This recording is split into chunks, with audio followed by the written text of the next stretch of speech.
VS Patel college બિલીમોરાના master of social વર્કના વિદ્યાર્થીઓ છીએ અને બાબા સાહેબ આંબેડકર ઓપન યુનિવર્સિટીમાં તમે સૌ ભણો છો અને આપણે દર મહિને જે રીતે નવી શિક્ષણ નીતિ NEP 2020 એના પ્રમાણે આપણે ફિલ્ડ વર્ક કરીએ છીએ.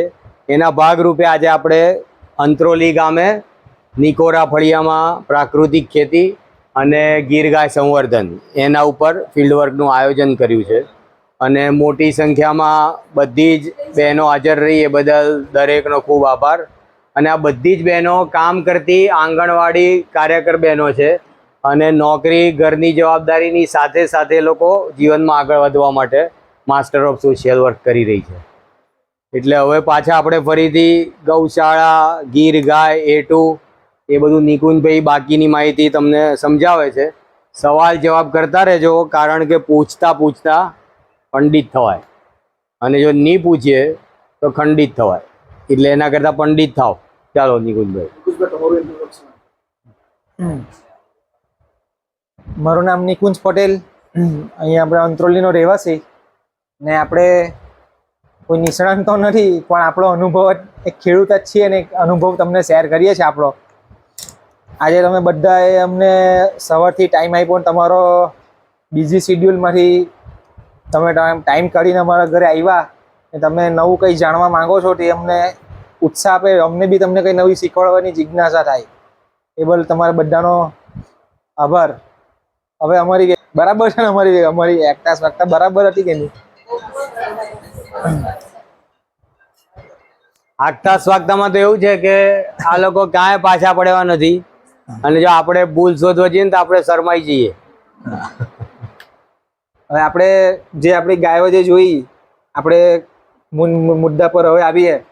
આપણે આપણા ઘરે જે ગાયો જોઈ છે એની તંદુરસ્તી તમે જોઈ, એની ચમક જોઈ, એની ગીરના કેરેક્ટર કે એના શિંગડા, એનું માથું, કાન, આંચળની ગેપિંગ જે છે એની પછાડી એક બીજું એક એવું હોય કે ચોક્કસ પ્રકારનું એક જીનેટિક્સ ને ચોક્કસ પ્રકારનું એક ન્યુટ્રિશન કે એને જે ગુણવત્તાવાળું દાણ ને ગુણવત્તાવાળું જે જીન્સ મીન્સ કે સારા બુલનું જે બિદાન આપણે મૂકવું જોઈએ એ બધું મેઇન જરૂરી વસ્તુ છે. આજે જે જોયું તે આપણે મારી પાસે જૂના બ્લડની પ્રિઝર્વ બુલની જે ગાયો છે. હવે આવી ગાયો બહાર તો આપણને પૈસા ખર્ચતા મળતી જ નથી. આવી ગાયો આપણે બનાવવી પડે, આપણા ઘરે જાતે પેદા કરવી પડે ને એની પાછળ સારું ન્યુટ્રિશન આપો તો સારી ગાય તમારા ઘરે ઉછેર કરો તો સારું પરફોર્મન્સ આવે. મારી પાસે મિનિમમ પહેલા વેતરમાં બી 5.5 થી 6 લીટરની નીચે કોઈ પણ દૂધ નથી આપતી. પહેલા વેતરની વાછડી હોય તે બી 1 લીટરનું 6+ જ દૂધ કાઢે છે ને લાંબો ટાઈમ દૂધ કાઢે છે. એવું કહે કે બધા દેશી ગાય લાત મારે, માથું મારે, દૂધ નહીં આપે, દોવામાં નખરા કરે, હરખી ઊભી નહીં રહી.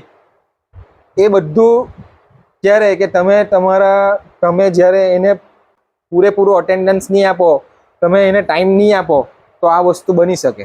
એ કેમ એવું થાય તેની પાછળનું રીઝન છે કે બુલ ને માં પર બી ડિપેન્ડ છે. એના સ્વભાવ એના આનુવંશિકતામાં આવે કે તમે જેવી ગાય છે જેવો બુલ છે એ બુલ સારા વાપરો તો તમારા ઘરે જે નવી બચ્ચું છે તે સારું આવે. ને આપણે જે વાછડીઓ જોઈ એને 1 થી લઈને 3 મહિના સુધીનું એને કાપ સ્ટાર્ટર કહેવાય, જે વાછરડીનું દાણ કહેવાય. પછી 3 થી લઈને જે ગાભણ નહીં થાય ને ત્યાં સુધીને ગ્રોવર સ્ટેજ કહેવાય. 3 થી લઈને 15-17 મહિના સુધી એનું ગ્રોવરનું દાણ આવે. પછી ગાય ગાભણ થઈ જાય ને છેલ્લા જે 6 થી 7 મહિના પછી એનો જે છેલ્લો ટાઈમ ચાલતો હોય એને ડ્રાય પીરિયડ કહેવાય. એને ડ્રાય દાણ એટલે ટ્રાન્ઝિશન ફીડ કહેવાય.